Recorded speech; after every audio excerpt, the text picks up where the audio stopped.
Kalau pas video sebelumnya, saya ngerekomendasiin GSX sebagai motor yang murah plus kenceng, sama R15 sebagai motor yang canggih. Jujur, saya bingung mau ngasih kata-kata apa buat motor yang satu ini. Apa mungkin saya bilang gini aja kali ya? Kalian suka sport yang nyaman? Pengen punya sport firing tapi takut pegel? Mau naik matic tapi kurang kenceng? Tenang, kita ada solusinya, yaitu CBR 150R. Sebuah motor dengan label sport firing, tapi ada beberapa aspek yang justru malah lebih ke sport touring dibanding sport firing.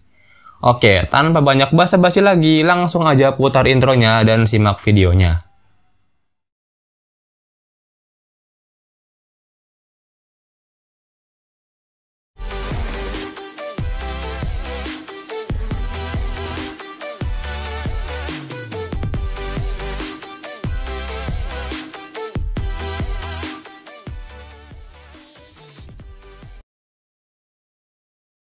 Dari sekian banyaknya generasi CBR 150R, kita akan fokus bahas pada generasi yang pakai mesin K56. Karena apa? Ya, karena motor ini cukup unik. Bisa dibilang, ini adalah satu-satunya CBR yang paling nyaman. Contohnya, stang dibikin upper yoke, sama footstep yang nggak terlalu narik ke belakang. Sebenarnya sih, tiba kayak beginian mah bisa diatasin dengan pakai footstep underbone, sama stang under yoke. Cuman kan ya gimana ya, kalau dilihat-lihat agak aneh juga sih sport firing tapi kayak gitu. Aduh, untuk mesin juga agak aneh. Udah keren-keren headnya pakai DOHC, tapi malah dipasangin piston 57 yang berujung pada power RPM atas yang jadi lemot. Karena semua powernya keluar di RPM menengah ke bawah doang. Dan alhasil ujung-ujungnya top speed pun otomatis jadi rendah. Kalau ngomongin desain, menurut saya ya, jujur ya untuk K45R ini, desain headlampnya udah keren. Tapi sayangnya, kaki-kakinya kopong. Mungkin karena saya biasa ngelihat headlamp kayak gini dipaduin dengan velg yang palangnya lebar-lebar, knalpot twin muffler, sama swing arm aluminium di CBR 250RR. Jadinya, begitu ngeliat kayak ginian, jadi kayak lihat CBR 250RR kurang gizi. Soalnya, desain palang di velg K45R ini tipis-tipis banget. Knalpot juga masih pakai punya Vario. Swing arm Supra juga masih dipertahanin. Jadinya agak aneh sih kalau lihat K45R ini. Secara desain, masih mending K45G sama K45N kalau buat mesin K56. Paling ya minusnya di windshield doang.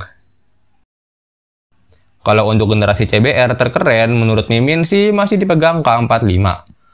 Walaupun nyemot desain CBR 1000, tapi desain dari atas sampai bawah kelihatan padat dan berisi banget. Mesinnya juga masih pakai overbore, ciri khas sport bike banget. Masih soal kekurangan. Semua motor yang pakai mesin K56 ini identik banget dengan suara kemericik rantainya. Mau rantai roda ataupun rantai keteng juga samanya baik.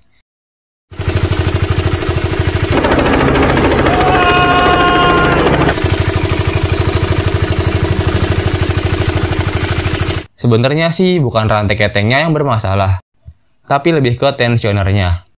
Cuman kan ya tetap aja suaranya itu terbuat dari suara rantai keteng yang kendor akibat tensioner yang bermasalah. Biasanya sih usernya ngakalin hal ini dengan makein tensioner karisma di mesin mereka. Kalau untuk gear roda mah kalian tinggal ganti gear setnya aja sama merek aftermarket. Kalau mau suara kemericiknya hilang. Untuk kekurangan lainnya, kayak soal rangka jemuran sih sejauh ini saya belum menemukan kasusnya di K45R ini. Kayaknya mah udah diobatin sama AHM. Oke, kita akan lanjut bahas kelebihannya. Berdasarkan review di atas, motor ini sangat cocok banget buat dipakai harian di jalanan Indonesia yang rata-rata stop and go, apalagi di Jakarta. Jadinya nggak perlu putar gas banyak-banyak, motor udah ngacir. Ditambah lagi, posisi berkendaranya juga cukup nyaman untuk motor berlabel sport firing. Udah sih ini mah, cocok banget buat dipakai harian ke kantor. Gak kebayang sih gimana rasanya naik GSX terus macet-macetan di tengah terik matahari Jakarta. Udah panas, pegel, macet lagi. Apalagi kalau jadi penumpang. Lengkap banget penderitaan ini. Untuk konsumsi bahan bakarnya juga tergolong irit buat motor IOHC 150cc. Setara lah ya sama ukuran piston dan power yang tergolong pas-pasan. Terus lagian juga tenaganya kan disetting di RPM rendah.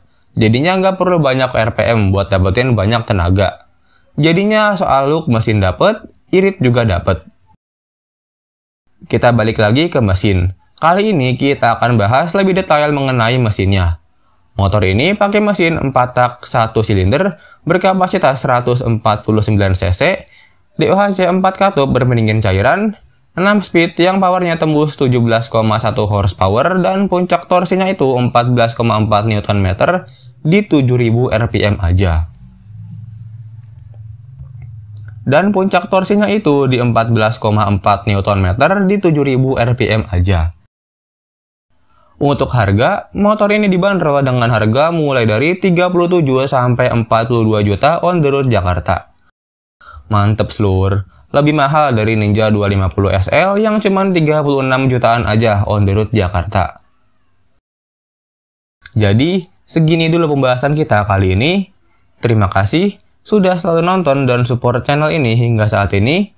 Sampai berjumpa di video selanjutnya.